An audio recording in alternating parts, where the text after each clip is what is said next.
Hey, welcome to Midpointe, a place where we can share encouragement from last Sunday's sermon at Crosspoint Church. I am not at Crosspoint Church. I'm not at my home either. This is the cat house on the Kings. It's just a few miles away from my house. And I came here today to work on the Midpointe, and it's been really nice. Just pet cats as I write these thoughts down. And the thought for this week, since Pastor was preaching on Jesus' death and the suffering that he had to go through, the spiritual suffering that he had to go through, I had this thought: if separation from God is the ultimate punishment, if that's what Jesus went through, then the opposite must be true. That the closer we get to God, the better it is. You've probably seen in your life examples of this. Oh, hi. Maybe this isn't a good idea. You're going to be distracted so much by cats everywhere. The farther away I am from God, not meaning physically, and I know that I always have the Holy Spirit with me, but when I don't seek Him out, when I'm not diligent about my devotions, diligent about reminding myself what's in the Bible and what I should be doing and striving to live for Christ. When I don't do that, life is harder. I'm more stressed, there's more worry. But when I do the opposite of these things, when I am diligent about seeking God, about reminding myself what the Bible actually says, praying, getting closer to Him, then there's a lot more peace. I might have the same problems in my life, the same day-to-day things, but I remember more that I have support from God, that I can turn to Him with things. So the closer I get to Him, the better it is. And I feel like this might be the most obvious thing, but also the thing that we forget the most.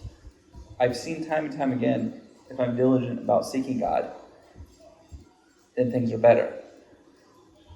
So why don't I just seek Him all the time? Right? It's illogical to not do that. But yet I do it. So going back to Jesus' suffering, the punishment that He went through for us. I've thought before, is it, all right, here's all of the punishment for David's sin, and then here's all the punishment for Julie's sin, here's all the punishment for Pastor Garrett's sin, and it's like Jesus is just there enduring it all, and there's like a meter slowly going down. He's like, oh, all right, I'm halfway there. The Bible doesn't say anything like that, but I've wondered, how much does a sin cost? And is it, how does that work? The Bible does lay out that the Father turned His back on Jesus, and they were totally separated. So if the spiritual part of Jesus' suffering was just that He was separated from God, that must mean that being separated from God is really bad. Hell is that, being separated from God forever. And God being the one who gives life, if we're separated from that, then that's death. That's true spiritual death. But Jesus went through the worst thing. Sorry, there's another cat here. What are you doing? I was just getting to the main point. Jesus went through the worst thing to bring about the best thing.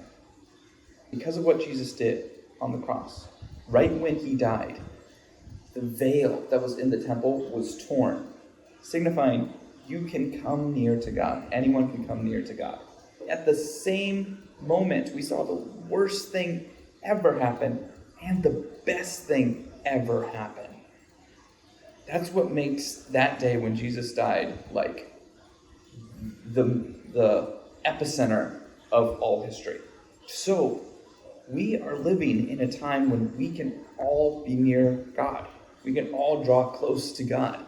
We don't realize what a great thing it is again, we've probably seen it in our lives. The more that we draw near to God, the more He draws near to us. That's the verse. That's a literal Bible verse. And the better our lives are, the more peace we have, the better we can get through life. So let's do it. Here's. I guess this video is just a reminder for you, an encouragement. We can draw near to God. It's not, if you're a Christian, you have to draw near to God because that's what Christians do. No, Christians do it because we get to. We're excited to. Come here. We get the opportunity to. So let's do it. Oh, sorry, Katie. Well, I hope this worked. I hope these cats weren't too distracting. But let me know what you got from the sermon. Let me know what you thought about. I'll let you know. I had to sit down and think about this stuff. It's not like I heard the sermon and these thoughts just came to mind. So I encourage you, take a moment and reflect. Take a moment and think about this stuff. I'm very glad I did. Please join us next Sunday at Crosspoint Church. We have services the main service is 10:30 a.m. on Sundays, but we also have Sunday school for all ages, adults, children, at 9:15. Right, Kitty? Until next time, God bless. Okay,